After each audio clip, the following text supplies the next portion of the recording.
the president and CEO of the Greater New England Minority Supplier Development Council, and I want to welcome you to the continuation of our Business Opportunity Conference. Our continued conference, which has the theme, We're All in This Together, will feature two treats today. We're going to have a fireside chat with Daymond John, the founder of FUBU and one of the sharks on Shark Tank, and our own Donna Latson-Gittins of More Advertising. And we're also going to have our Bears Den competition. The competitors who are entering the Bears Den today are Jose Perez from DPV Transportation, Shusma Magante from Magante IT Resources LLC, Mark Nesbitt from People, Places, and Spaces LLC, and Kamal Reed from Rare Moving and Storage. Our judges today come from the world of banking and procurement. Eric Goodwine from Country Bank, Gladimar Parzial from Thermo Fisher Scientific, and Charles Smith from Eastern Bank. This is how the Bears Den competition is going to work.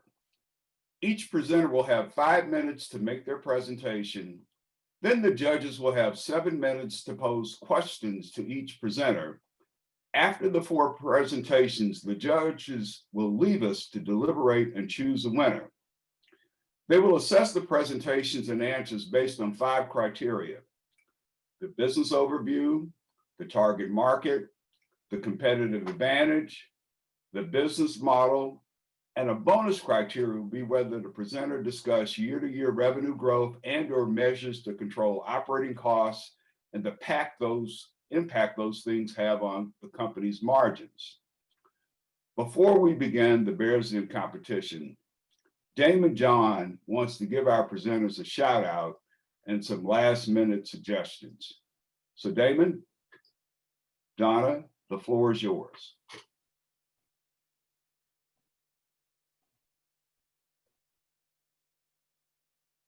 Daymond John, how are you? I'm doing great. How you doing? I'm doing fantastic, thank you. With Shark Tank, obviously people come to you with their business pitches, and the GNEMSDC has its own kind of pitch competition. It's called the Bears Den. First of all, can you give the folks who are going to participate a shout out, but more importantly, what advice would you give them as they step into the pit to try to pitch their business?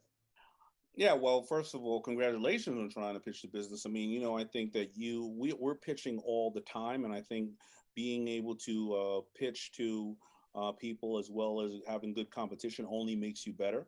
I think that, the best pitches always have a couple of components in it.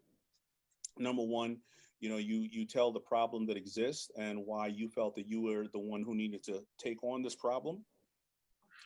Number two is you talk about how many times you got knocked down, and now you know all the things you don't need to do, and you still have the passion to drive forward. Because when people tell you a pitch and it's always really great and sunny and there's no problems, then what the hell are you doing here? You don't need me, right? You're doing great, right? Number three, you basically share who your consumer is and who, the demographic and why they purchase, and knowing your numbers. And number four, what do you expect from the bear, right? Is it a monetary, investment only? Is it mentorship? Is it access to distribution? Is it, whatever the case is? So, and then the last but not least is, where do you see what's the world domination plan? What is your overall goal and how are you going to scale that business? Right. Listen, if you have an ice cream shop in New York City, and and the reason why you have it is because 6 months out of the year you go down to the Bahamas and you spend time with your child and your family, well, then that may not be a scalable business that you need a shark or a bear in, right? Because you don't want me calling you every single day talking about where's the money, right? But so you want to know if it's scalable and if it's good enough for that person on the other side of the table.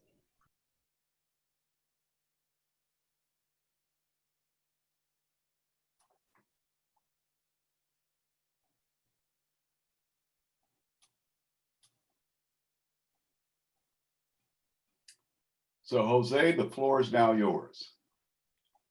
Thank you, Peter. And I guess I go first. So good morning, everybody. And thanks for joining us. My name is Jose Perez. I'm the Chief Operating Officer for DPV Transportation. We are a one-stop shop transportation company that operates worldwide, right? Can we get the next slide, please? Today, we are operating in 4 different states in 2 different countries. What that means is that we operate in New Hampshire, Connecticut, Massachusetts, and New York, as well as Medellin, Colombia. We have a little bit over 80 vehicles, 250 employees, and we've been operational for about 14 years or so. We are a family-owned business with a corporate structure, and we've been able to sustain tremendous amount of growth. For the ones that do not know us, we are the company that pretty much does the transportation for the Encore Casino Resorts. So all those big black buses happen to be ours. Next slide, please.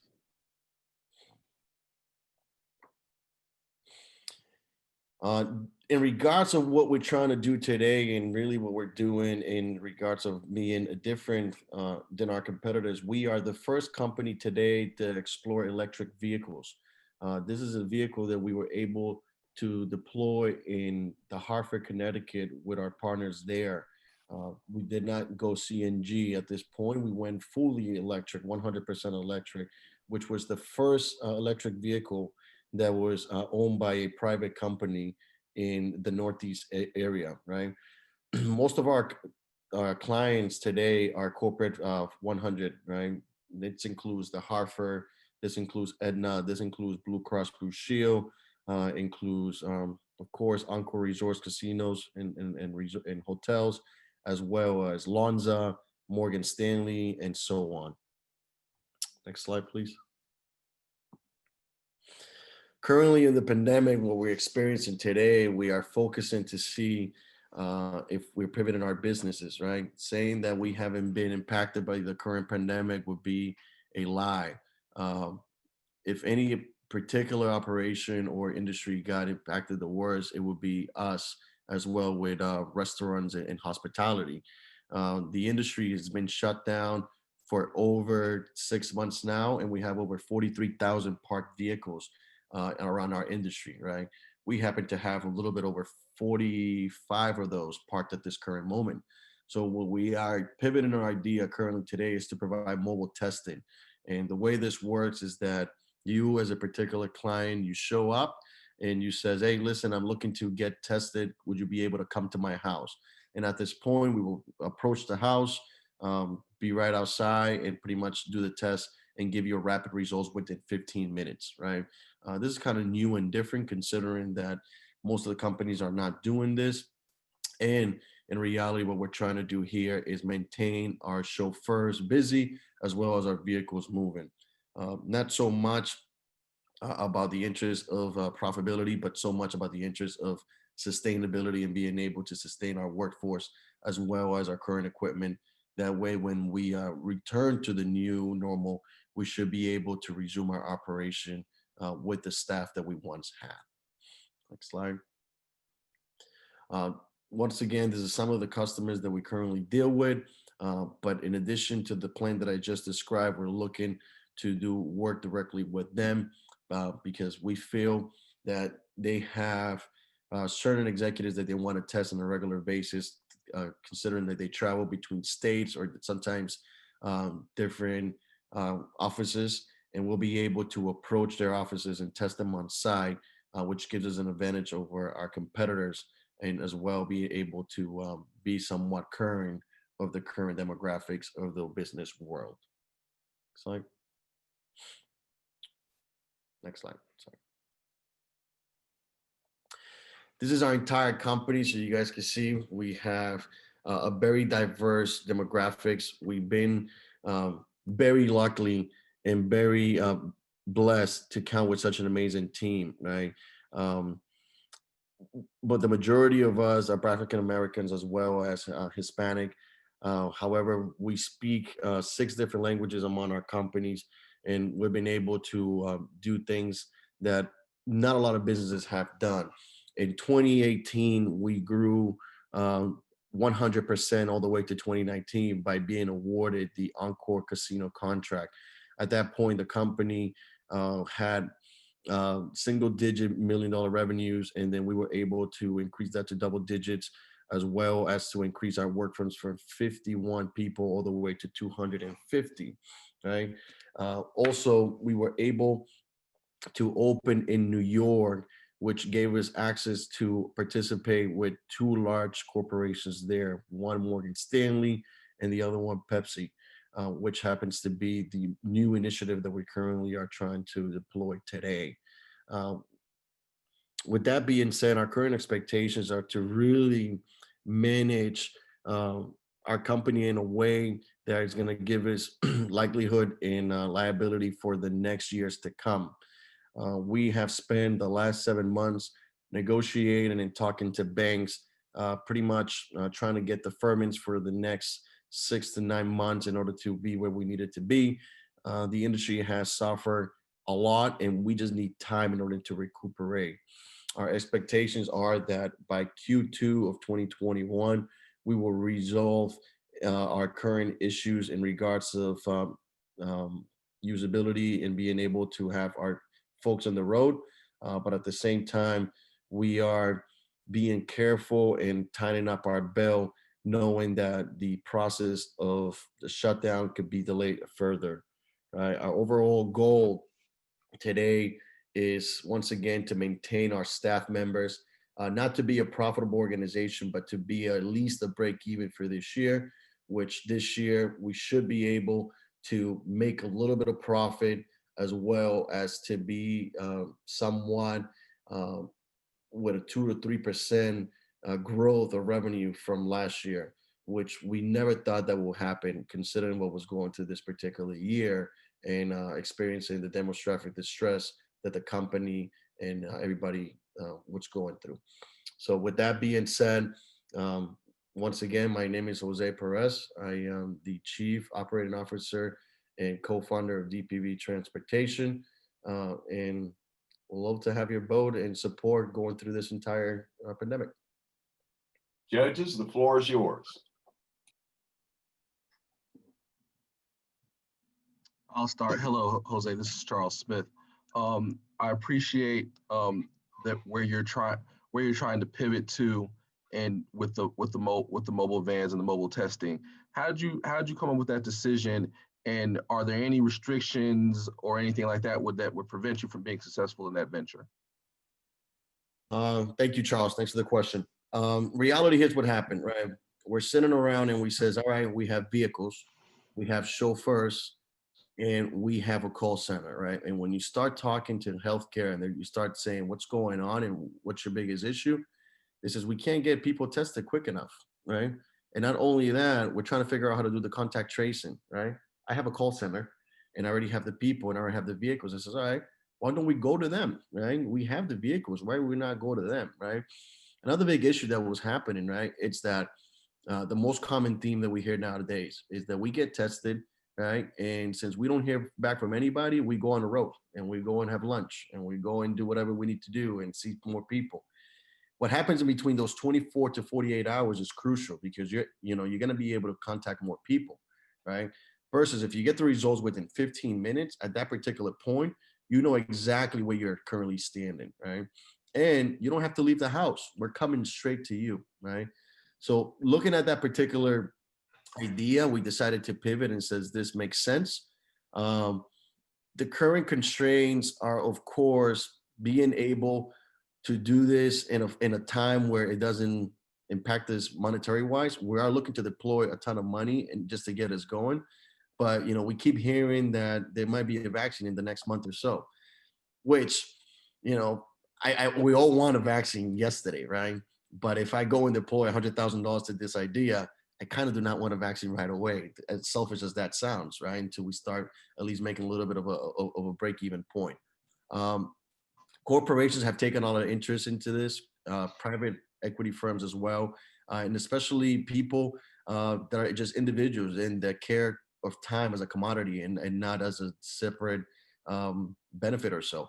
And we really want to serve to them and be able to provide this test and be able to keep our people in the road, as well as money going through the flow. Thank you.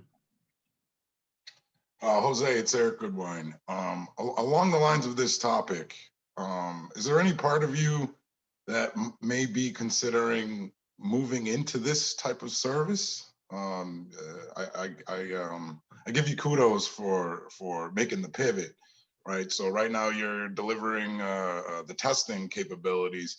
Is there any thought to possibly offering this service in terms of providing medications or other types of things, in the medical field? Could this possibly sort of change the overall business model?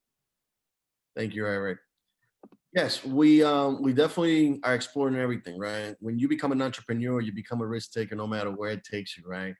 And reality is a lot of people get to call it quits and says, you know what, it's not working out for me, and they close their business. We have over 250 people that rely on us.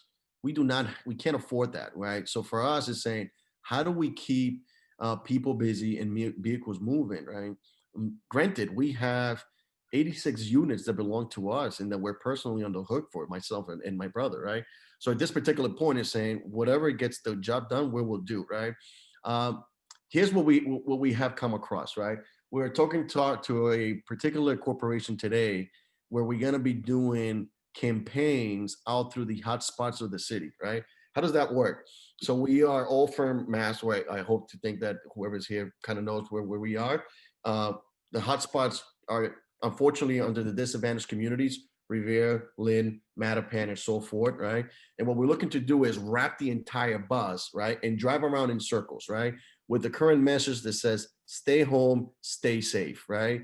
And in reality, the way we came out of that says, dude, we have moving billboards, right?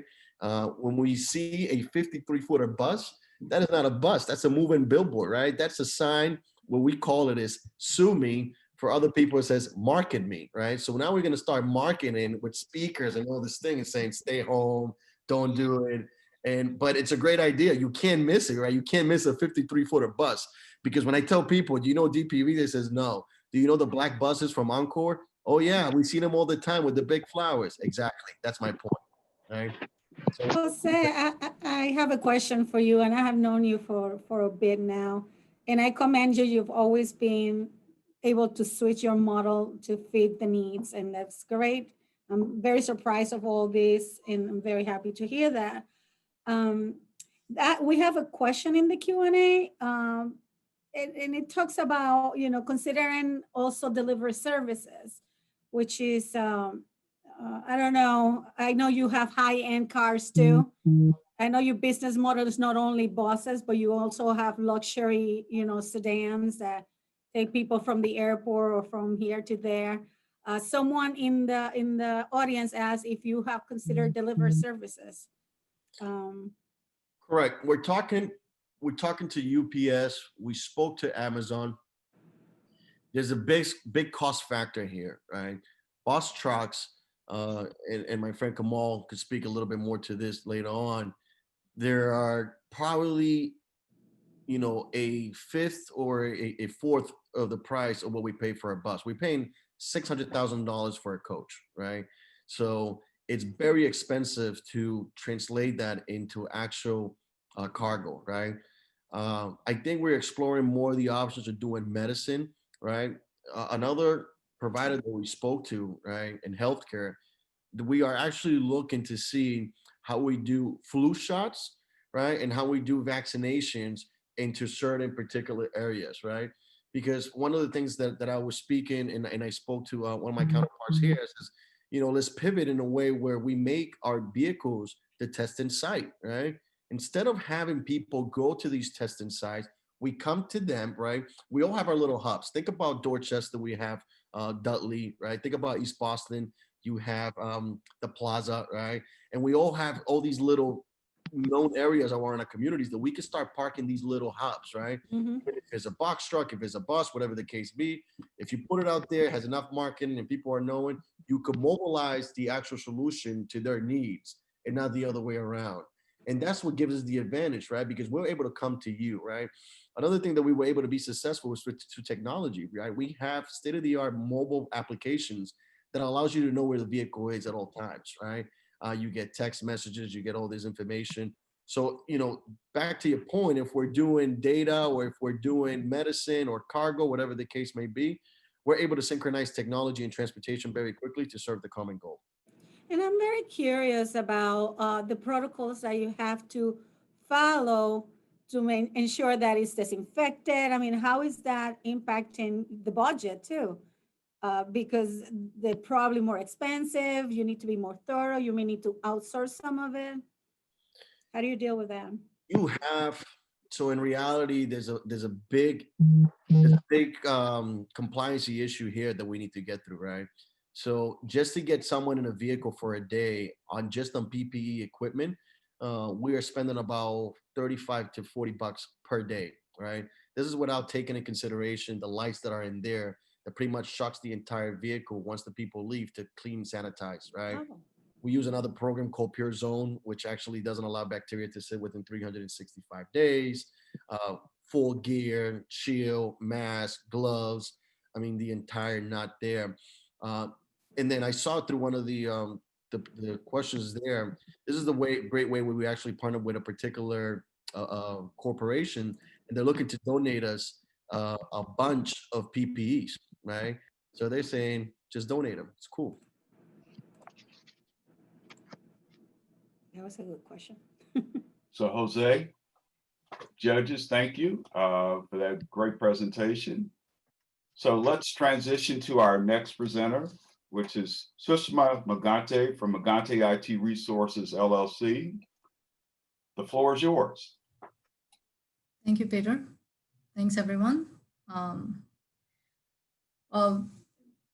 My name is Sushma Maganti, and I'm part of Maganti IT Resources. I'm the Chief Technology Officer for this organization. And we are located in Naugatuck in Connecticut, and we pretty much serve the industry in technology services, in information technology services from the development aspect, from the maintenance, application maintenance perspective, and team supplementation. Next slide, please.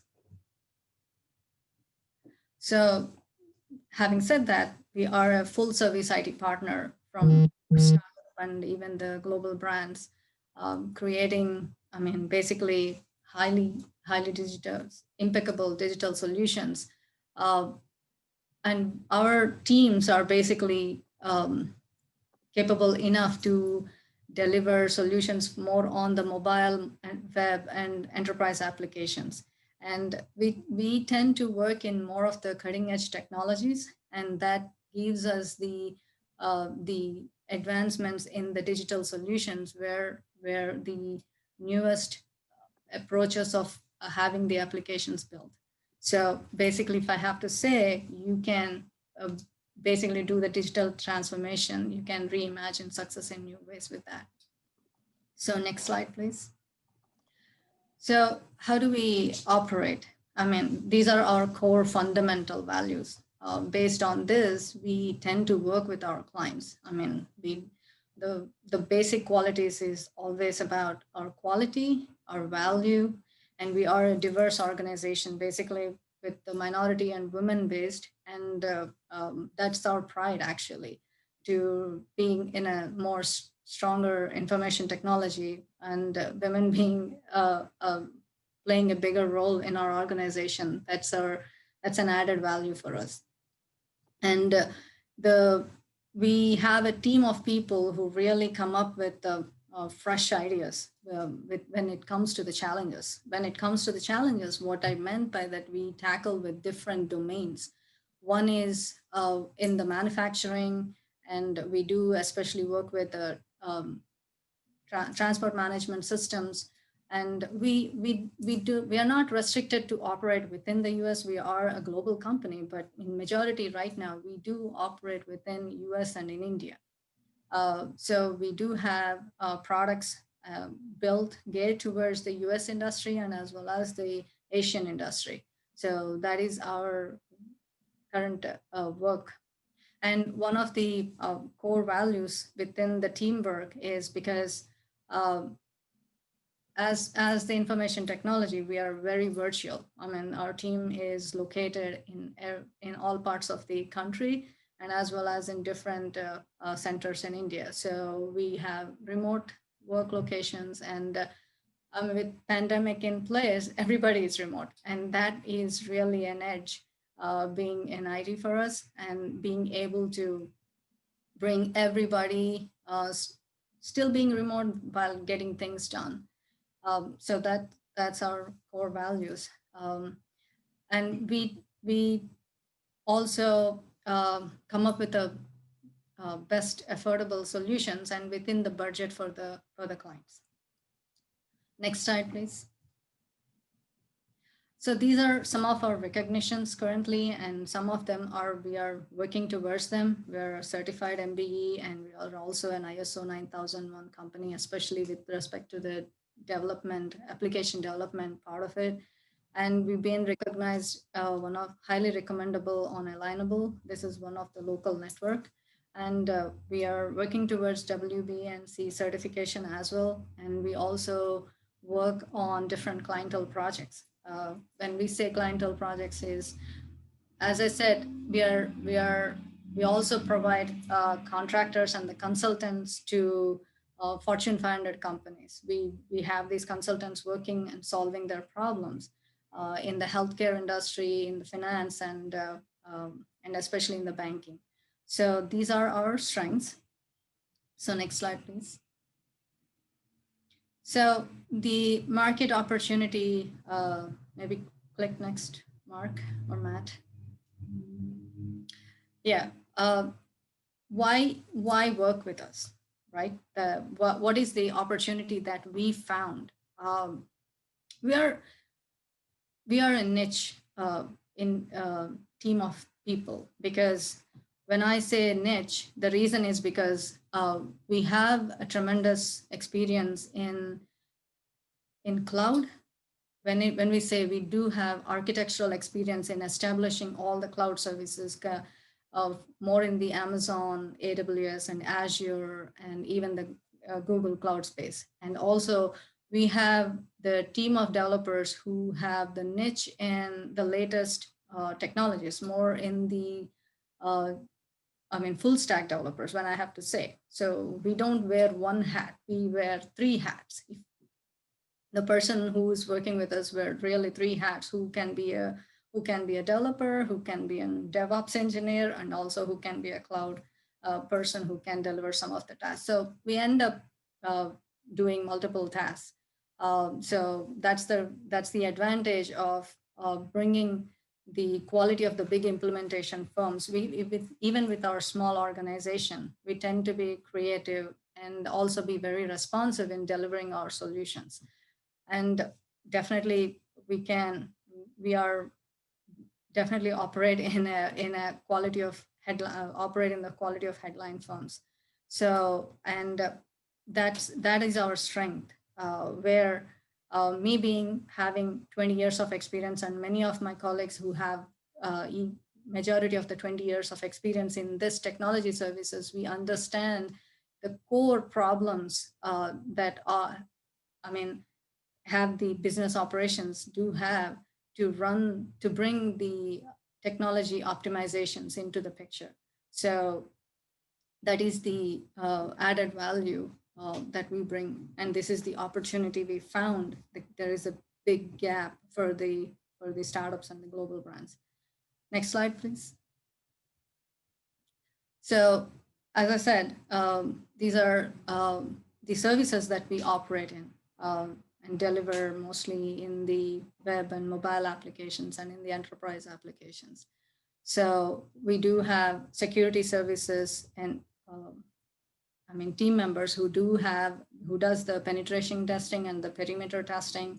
So that is the added value when we come, because we will see a problem more in a holistic way, rather than, okay, this is only our restricted area, and that is not how the business will look into it, because business can have problems coming from all different directions. So yes, we are strong in one area, but having the sense of, okay, how the whole applications and how the whole integrations connect, we do enable the businesses in understanding, okay, this is in a perimeter area that you would really need an advantage. Either will help them to work with them or bring in the additional personnel who can really deliver these services for them. So in addition to the services that we work, and we also have built in some of the products more geared towards the sports industries and as well as the fleet operations. So this fleet industry is mainly be targeted in the Indian market because there is a huge gap in the Indian market where we do not see this level of operations like transport management operations. So we built up a big product actually, which is about 3 years. We invested our time and money and everything, and that is really bringing in a tremendous value for the automation efforts that are kind of going on in India right now, because you know, automation is built into in so much of here, where still India is coming up with the potential of 80. I mean, right now they are about 30% of automation, but in the next 5 years, they are seeing a tremendous opportunity of automations in like 80 to 90% of things are going to be automated. So that having said that, this is a great opportunity that we landed in when we are acquired about 5 clients, and we are seeing a tremendous growth happening in the next year. That's our projection right now. Next slide, please. Right now, we do have an approach of marketing and sales, and this is the different channels that we kind of go with and that's our outreach to reach out to different clients. Especially our target is also very niche.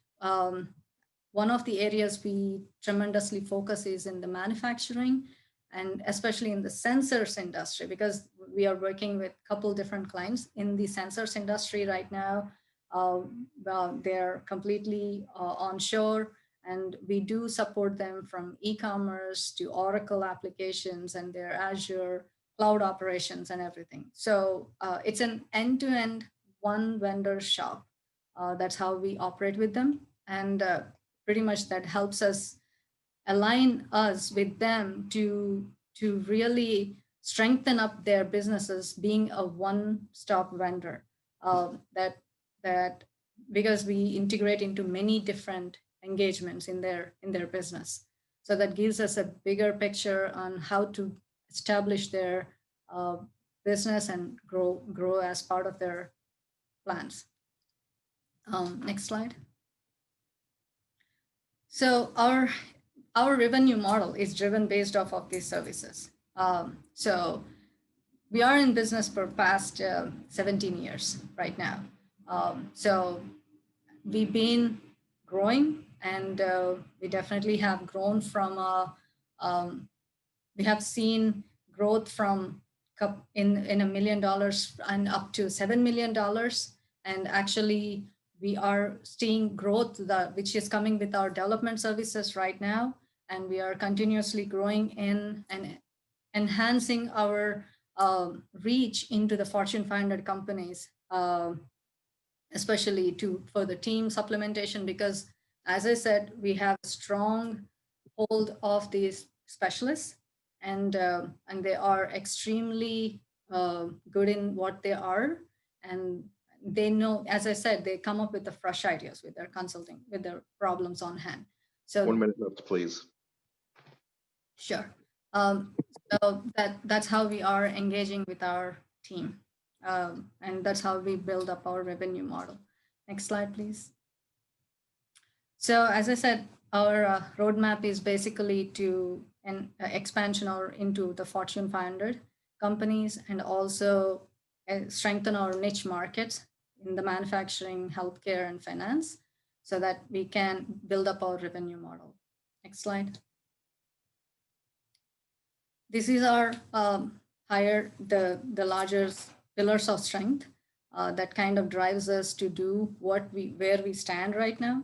And they certainly are playing a bigger role. And for us, we're still expanding on the team and growing on both in the US market and in the India market.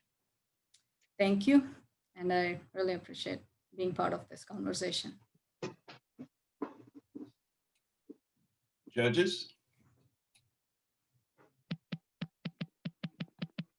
Thank you so much. I have a question. How many employees you have, and how many are full-time versus, consultants that you subcontract, and how many you have here versus in India?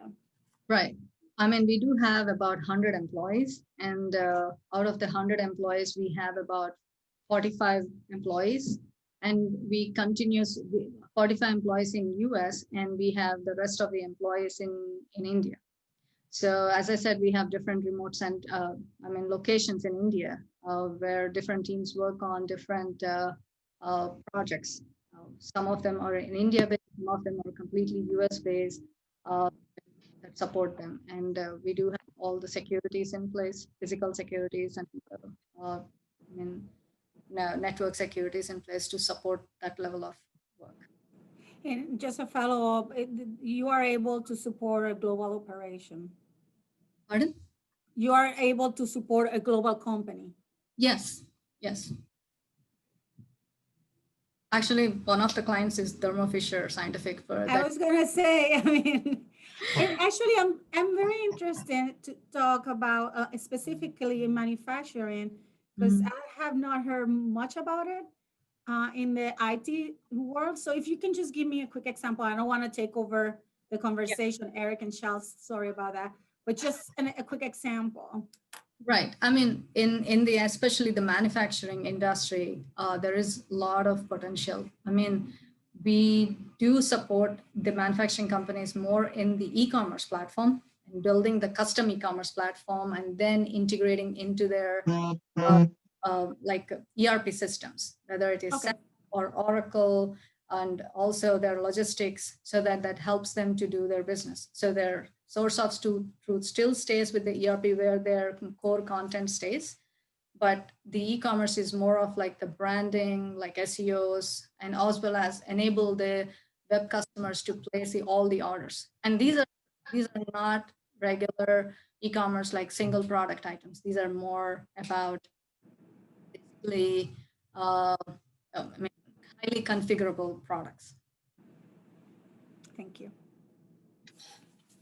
I'd be interested in learning, and getting your market perspective in terms of new client acquisition and what you're seeing in the market right now, because I can imagine your services are and helping companies with their branding would be more important than ever during COVID. But are you witnessing, what are you witnessing? Are companies pulling back?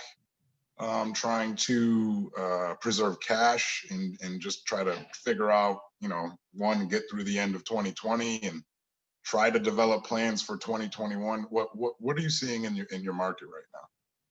I mean, there are both ends of the clients. There are companies who are pulling back because of the budget constraints, and obviously we do have to support them. But at the same time, there are customers who are actually growing because they need to expand on their not only, as I said, we do not only look into one areas where there is need for them to support them as one vendor.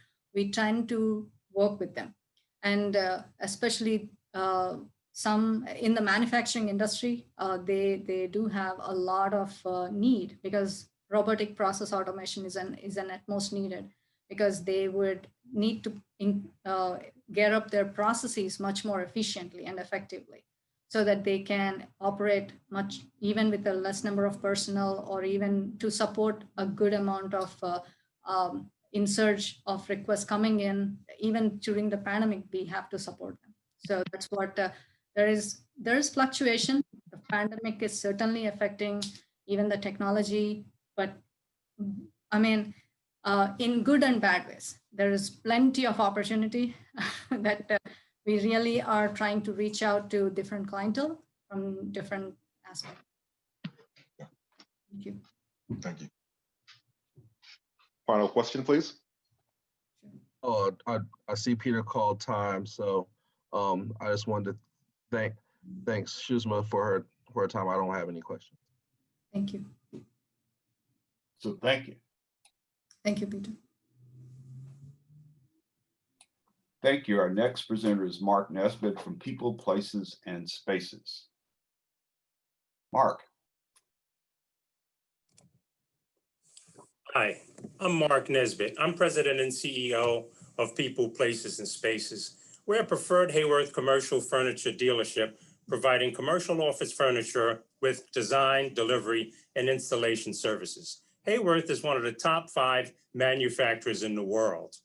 And our purpose is to stay committed to our customers, provide the highest level of service, and stay connected to the communities we serve.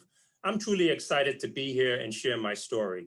I was introduced to corporate America many years ago in the facilities group that allowed me to connect with a lot of people and help change their lives on a daily basis. And I had a vision to create a company that helped focus on the people, the places they were in, and the spaces they needed to function. But little did I know years later, I was going to be able to make that possible. After a great conversation with Hayworth and my affiliate partners, People, Places, and Spaces was born. So let's talk about some of the challenges that's taken place in the industry.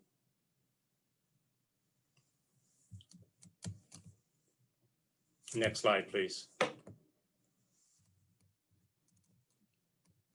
So let's talk about some of the challenges taking place in the industry. When we look at the commercial furniture industry, a $12 billion highly competitive industry in a tremendously broad market. You know, we're trying to find the right product, complex processing, partnering with architects, interior designers, general contractors, trying to solve design for 5 generations in the workplace. And a big one is the lack of diverse suppliers within the industry. And that's something that we're working on. But on top of that, you have the buyer and user challenges, working with the procurement organizations, retail banking versus corporate banking, bidding, cost clarity, governance, all those things. So when you think about that, how do we simplify some of the complexity and change the course of what people were experiencing? So next slide. Let's go back to purpose, right? When we talk about our model develops trusted partnerships, transparency. We even help you with financing. We help you understand the cost of doing business, create flexibility, reimagining the workplace so we can monitor trends as the next generation is driving those based on the current climate. We also partner with providers. We simplify execution and just try to create the most seamless experience possible. We believe that everybody can have a seat at the table, and we just want people to talk about it and let's have these conversations. But we also bring supplier diversity and increase the support for increasing diversity in the design industry. Again, supplier diversity to the furniture and fixtures market. Regarding the community, we believe we're part of something greater, and we believe that the community needs us and we need the community. So let's talk about how we do it. When we launched the organization in 2018 and we put the pieces of the puzzle together, we were convinced that strategic relationships drive diversity and performance. And also with that, we found People, Places, and Spaces brought 25 plus years of client-side perspective from my history on the end user side. And our manufacturer and dealer provide over decades of experience that also came together. And then we also had the architectural interiors industry relative to construction, over 25 plus years in that space. And this strategic partnership really gave us something special and defined us in the industry. But with this, we were able to hit the ground running with 15 employees, headquartered in Connecticut, operations in Rhode Island and Boston, with regional and national coverage throughout the dealer network. We didn't have to build a company, but simply grow a brand and live by a brand promise that we felt that we can do. And we provide a premium product at a reasonable price. And this same model and structure helped us have a lean operating model that helped us be successful.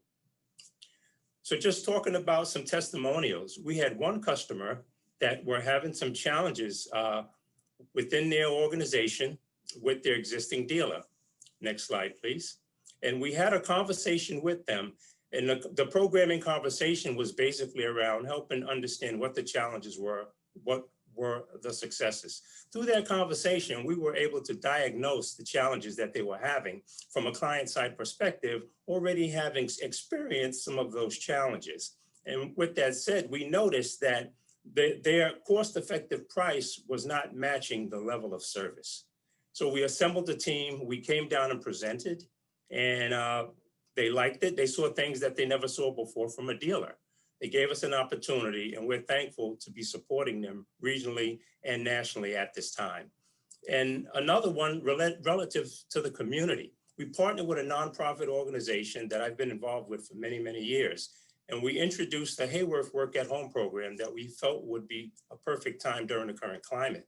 They adopted the program, we promoted it through their portal, and in turn, we actually give a profit of the proceeds back to the organization in an effort to connect with the community. And these are just two examples on what it takes for us and why we like to make a difference, just two of them. Next slide. So let's talk about a perspective. What differentiates us and what defines our purpose? And I'll tell you, strategic partnerships that are very important to us. We're an MBE provider.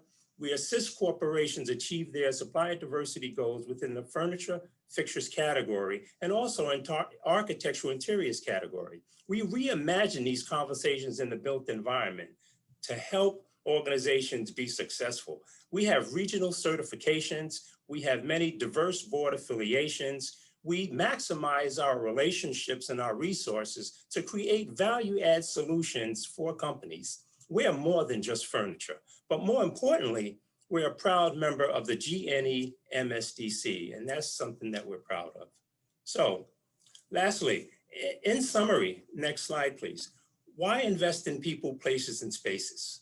Okay, one, let's go back. We covered people. We talked about places, purpose, partnerships, customer service, community, diversity, and more. Simply put, we're all in this together. It is about the customer, and roads lead back to the customer.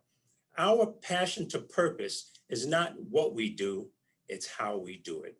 Thank you very much for this opportunity. Thank you, Mark. Judges, the floor is now yours.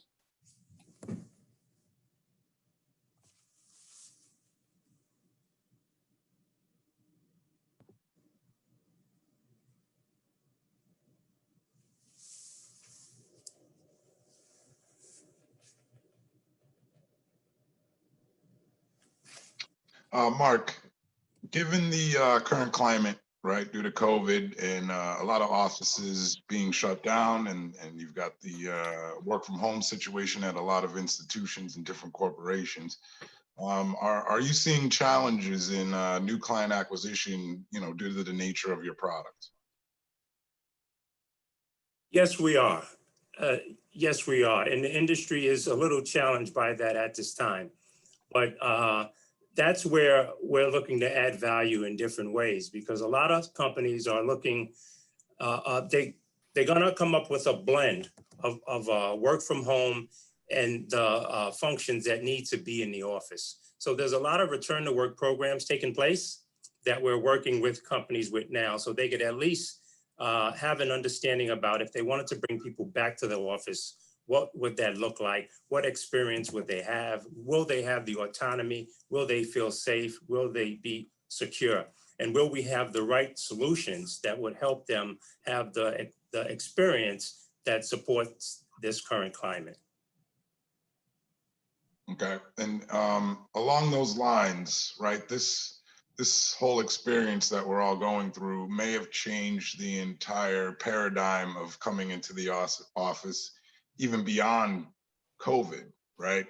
How have you guys, thought about that in terms of your business model? Well, in terms of our business model, we're comfortable that at some time people will be back in the office, okay, but probably not at 100%. Maybe at a 40%, some maybe at a 60%, based on the essential function that's required. But we look at the human element of it. And if you think about the human element of it, people have desire a level of engagement, and we'll want to be back in the office at some point. But we're playing it and monitoring it by ear, just like everyone else. A lot of the corporations aren't reacting too soon. Some are pausing, some are pivoting, and some are just sort of waiting to see what happened. And we're monitoring the market like that as well.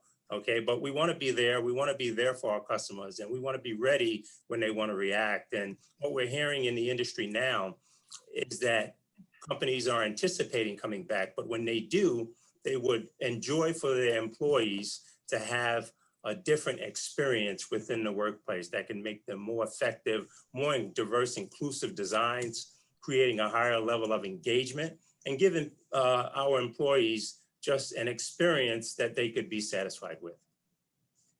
Mark, like you were saying, a lot of people are these big desires to come back to the office and have that level of engagement.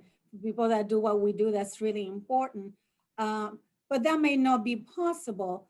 Have you seen any company, or have you thought about providing like retail for people to kind of design their offices at home? Because right now, let me tell you, I have a desk in my home that this little, but I don't have the space also to have a big, you know? So have you thought about also be more into a retail instead of going to corporates? Sure. Are you referring to retail or residential? Residential. Okay. Yes. And there are models out there that are looking at that, and we're looking at that as well. Our major manufacturer, Hayworth, we actually have a design your own DYO product where you can design your own chair from the color to the base, the fabric, and everything on it. And ideally, we would love to go into individuals' homes virtually and take the environment and create an experience within that environment. And because we do know, when you look at the makeup of residential and people and employees, the different levels of size that they may have within their home and their environment that they want to work. And we want to be able to accommodate that. And our current work at home program, which is launched right now, where you can go into People, Places, and Spaces in Hayworth online store and order product that ships within 3 days, where you can get different sizes of tables, monitor arms, different types of seating that fits your need, and also accessories that brings electric right to your desktop. Other items and wire management and everything. We try to take the office experience and bring it to people's homes so it could be as if they never lost a beat. Charles, we have time for one more question. I know you wanted to get in earlier. Yep, sorry about that. So question has changed because Gladimar anticipated my question very well. But what do you think 2021 brings to you? I know we talked about anticipating going back in, but either way, want to get a sense for you, for your view on your company financially and just overall strategy. Sure. Having launched in 2018, we can successfully say that we've been profitable in 19 and 20, and we're very pleased about that, being so young in this industry as a diverse supplier. But when we talk about 2021, you know, at this point, it's really an unforeseen, right? However, it all depends on the market, because certain markets are booming. Construction is still taking place in certain areas, and companies are still moving ahead, anticipating that things will normalize to some capacity. So we're sort of banking on that. But in the meantime, we're thinking about even companies bringing people back at a 40% capacity, okay, within their existing environments. We can have conversations with them to help them in their existing environments and whole return to work programs on how we structure the setups, how we structure the layouts, how we reconfigure experiences, and also create a sense of purpose for employees within that space. But also thinking outside the box and bigger than furniture. We do all types of sound masking and sensors and items like that, where we want to add value in different ways. As I stated, we're more than just furniture. And with all of our years on the client side, having that perspective and that experience, we know exactly what the customers are going through. And that's what puts us ahead of the game to help solve their problems, not only faster, but streamline them and get to the solution better. So Mark, thank you. And we're now going to transition to our fourth and final presenter, Kamal Reed from Rare Moving and Storage. Kamal.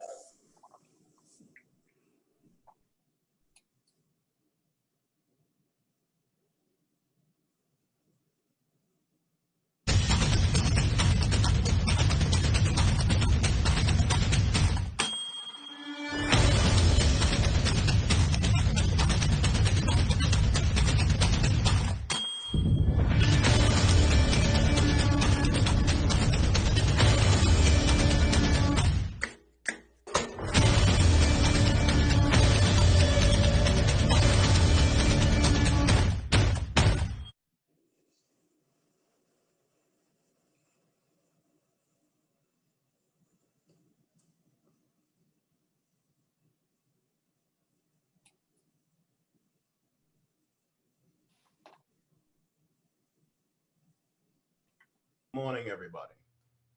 I am Kamal Reed. I'm often referred to as the strategic workaholic who owns Rare Moving and Storage. I'm a Boston Latin School alum, UMass graduate of economics. I'm Boston strong and have always had a passion in the moving industry. Many don't realize the moving industry is an $86 billion market opportunity, with commercial moves representing 56% of the market. The industry has sustained a 3% average annual growth rate since the Great Recession. While the pandemic has created revenue challenges for most of my competitors, Rare has a projected 58% year-over-year revenue increase this year. Founded in 2009 in my garage, Rare embarked on the amazing journey of growth. In the beginning, we were one of the few companies willing to go into the congested inner city environment, which again was a challenging environment with clearly untapped, but we had a theory. If we can make it in the inner city community where no one else will go, we could turn this into something special. And I believe from an operational standpoint, we've done just that. Over the past decade, Rare has grown to an almost $3 million company, moving residential and large commercial businesses locally and across this country. Driving our 58% revenue growth is an increase in our Rare commercial business, whose share we've turned from a 20% growth to this year being 60%.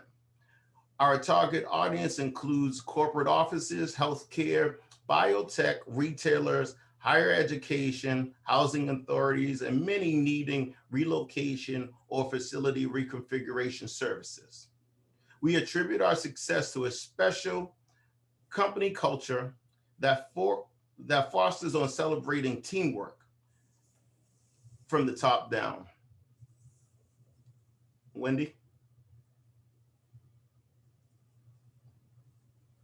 Matt, can you advance it, Matt? This culture is focused on hard work, integrity, and being flexible enough to meet each of our clients' unique requirements. So doing so, we have this motto of we stay until the job is done, which is a rarity in the industry itself. But again, it's our mantra. We're not going anywhere until we completed the job. Our company-wide commitment to customer satisfaction set us apart from the competitors and has earned us such accolades as Boston Magazine's Best of Boston in 2017. It has also granted us the opportunity to service our repeat clients, business as well as residential. Our value proposition to our clients is clear. Next slide. We orchestrate every aspect of the move to make it go like clockwork, from hiring, training, and keeping the right move teams available, providing all of the moving services needed to address commercial move needs operationally operating and with integrity, so there are no surprises at the end of any of the moves. One of Rare's strengths is our commitment to training our people to listen and understand how each of the moves is the most important thing to our customers, from a life-changing perspective to a business initiative of making the move a minor thing to the big overall picture. And again, Rare pays attention to the intricate details to give the clients exactly what they're asking for. Next slide. We select and invest in our guys for satisfaction job one, to deliver the Rare experience. We have a 48-hour boot camp for all of our guys, training and recertification annually. As important, we recruit like-minded individuals from this community, from athletes to students to teachers, but again, making sure that the individuals are coming from our community. We understand that we are in the people's service, and again, making sure that it's the people that we are invested in from beginning to end. Rare has a superhero saves program, which we keep it fun. Anyone that is down during the course of the day, whether it be family business or what have you, another team member will step up to get them out of trouble. We allow and ask guys to step up, and on a monthly basis, we give them a special thank you for stepping up in the midst of it all. In closing, Rare realizes that and addresses our clients' needs, requires our clients' needs. And at the end of the day, we've been fortunate enough to be able to have a host of clients in the various academic fields in healthcare. I thank you guys. I am Rare. I am Kamal Reed. Thank you, Kamal. Judges, I'm sure you have questions. Kamal, thank you for that presentation. In looking at the land space and knowing that there are all different types of movers, and knowing that you're involved in both the commercial and residential sectors, how do you gain the advantage against your competitors in this, what I would call, somewhat crowded sector? Crowded. And the blessing that we've had is we have not turned down any jobs. We've had, I think, over the course of this pandemic, more than 30% of our jobs come in after 5 o'clock because the other moving companies were unable to meet the moving challenges of the day. So again, we have never been late on a job, nor have we missed a job, but we've been efficient and able to step up and provide last minute opportunities for other companies where other companies have faltered. Thanks.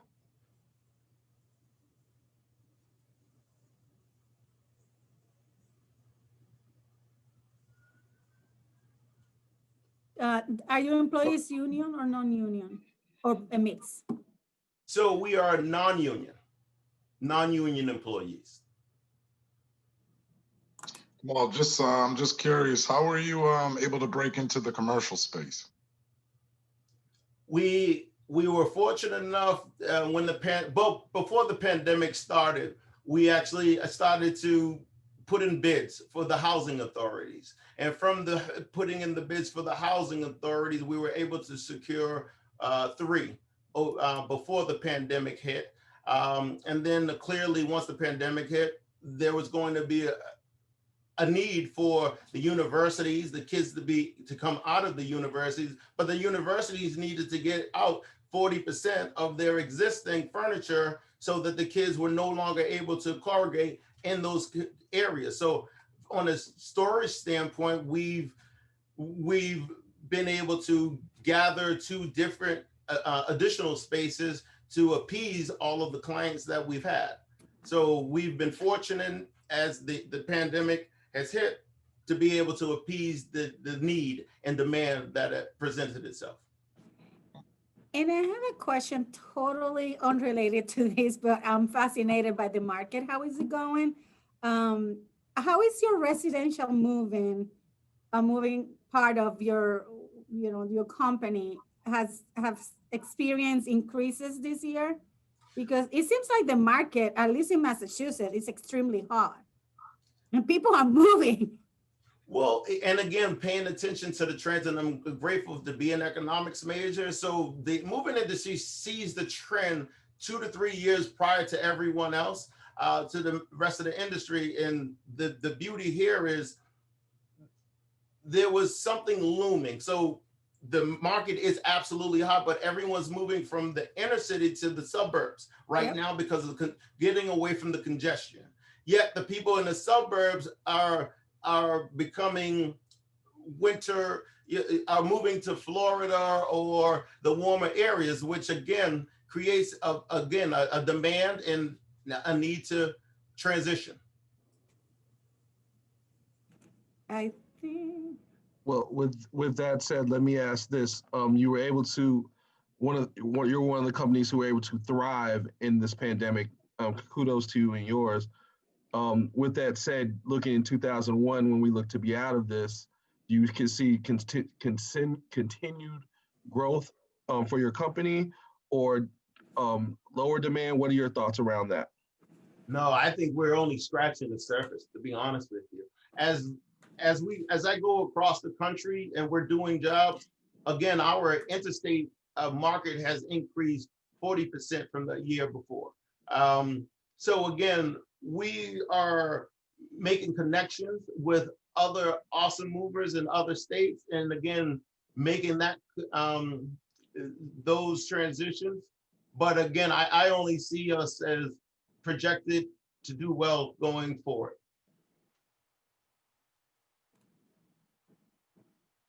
Thank you. Really good information. Thank you. So thank you, Kamal, and thank you, judges. So now the judges are going to retire for several minutes and deliberate and come back with a decision. While they're away, I just want to do two things very quickly. I want to first thank all of our annual sponsors, with special thanks to our official sponsors, which include the Panther Group and Blue Cross Blue Shield of Massachusetts, and also our platinum sponsors, Big RIO, ACP, and Raytheon. And we have 3 Bears Den sponsors, Cigna, RTD Logistics, and the Panther Group. And while the judges are deliberating, we want to take this opportunity to share a couple of videos with you. One is from Blue Cross Blue Shield of Massachusetts, who this August made a $50,000 commitment for us to use for MBE development.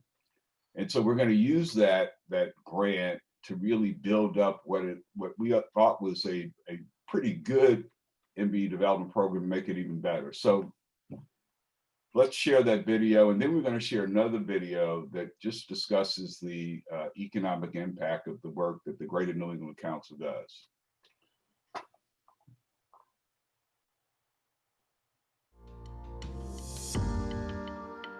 If today's healthcare system is broken, B is for unbreaking it.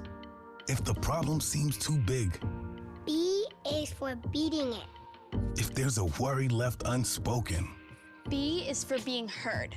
because B is for Blue Cross Blue Shield of Massachusetts, and for being the change we need to be. That we need you to be. B is for bold ideas and brave choices. Bring it. Because B is for believing every question deserves clarity. Thank you. Every answer should come with action. Wham! And that every health plan should be a help plan. Yes. Because when you put humans at the center of healthcare, We're faster. We're bolder. Ageless. Fearless. We're unstoppable. we are Blue Cross Blue Shield. And together, we stand for everything healthcare needs to be.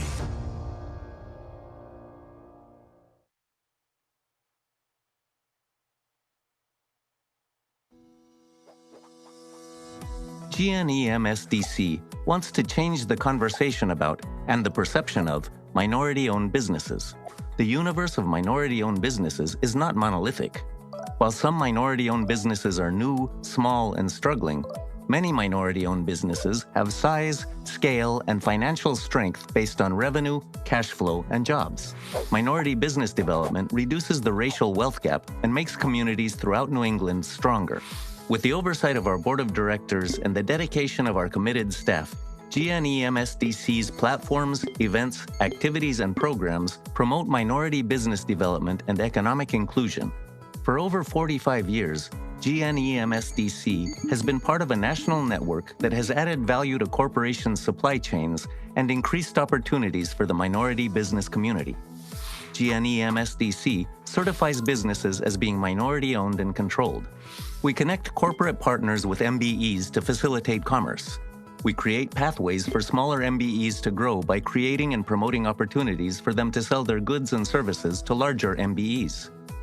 We provide our MBEs with development services that provide access to the levers of growth and success, including intellectual capital, one-on-one business consulting and subject matter training, and financial capital, debt and equity.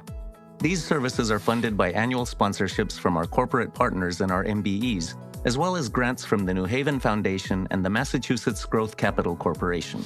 Our advocacy is focused on sharing data and information with leaders in the private and public sector which support the wisdom of MBE development throughout New England. MBEs make communities stronger by generating economic output, creating and maintaining jobs, generating incremental tax revenue, and being servant leaders in the communities in which they do business. In 2019, Supplier.io prepared an economic impact report based on the contributions of 200 MBEs that have been certified by GNEMSDC. For several metrics, the study measured the economic impact of MBEs from three perspectives: direct contribution, indirect contribution, the goods and services that MBEs purchase from other firms, and the induced contribution, the spending by the employees of our MBEs and by the employees of the firms from whom our MBEs purchase goods and services. The cumulative impact of these three contributions proves that minority business development makes the New England economy stronger. Our MBEs have contributed to the economies in all of the states of New England, but the most substantial contributions have been in Massachusetts, Connecticut, and New Hampshire. In terms of aggregate revenue, all of the ethnic groups represented by our MBEs are making a substantial contribution to the New England economy. Led by Board Chair James Linehan, the diligent and committed board of GNEMSDC oversees the strategic direction of GNEMSDC. The dedicated and talented staff of GNEMSDC is committed to creating more opportunities for MBEs to grow and prosper. Somos GNEMSDC. We are GNEMSDC. We are GNEMSDC. We are GNEMSDC. We are GNEMSDC.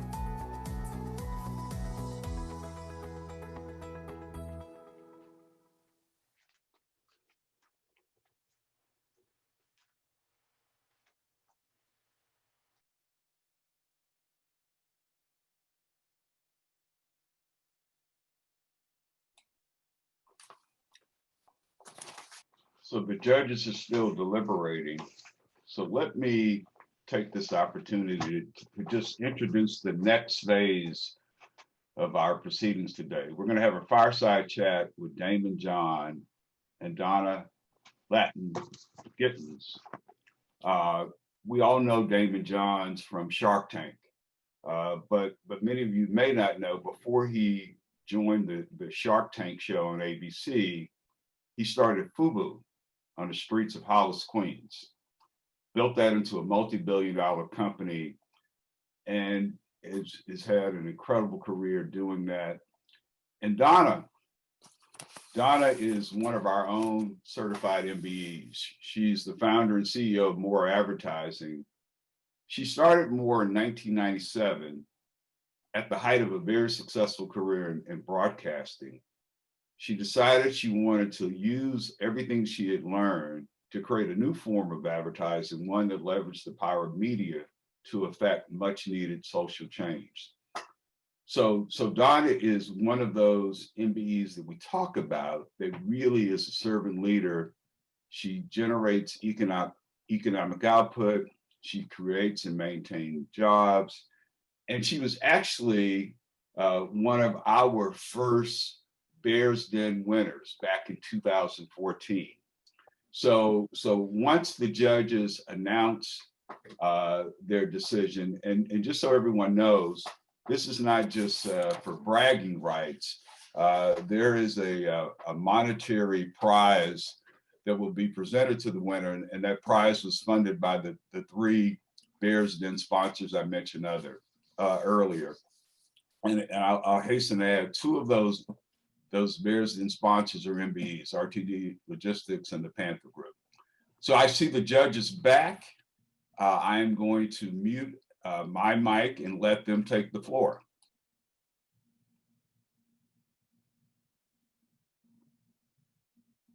Oh, I guess I'm speaking because I was highlighted. Okay. Let me first say that all the competitors, this is a wonderful experience. I hope you enjoyed it as much as we did. This is actually one of the more successful experiences that we've had, and it's the closest contest we've ever judged here. So that's a little bit different in the room. It was tight. It was tight. And so I'll let Gladimar announce the winner. You're muted.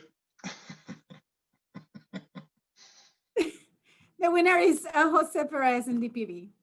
Congratulations.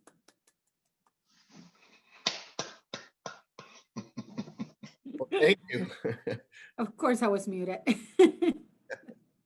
So congratulations, Jose and DPB Transportation, but I really want to congratulate all of the presenters. Mark, Kamal, Kushma. I have witnessed this competition since 2015, and I agree. This has been one of the most evenly matched group of presenters we've ever had. It's clear you put a lot of thought and effort into your presentations.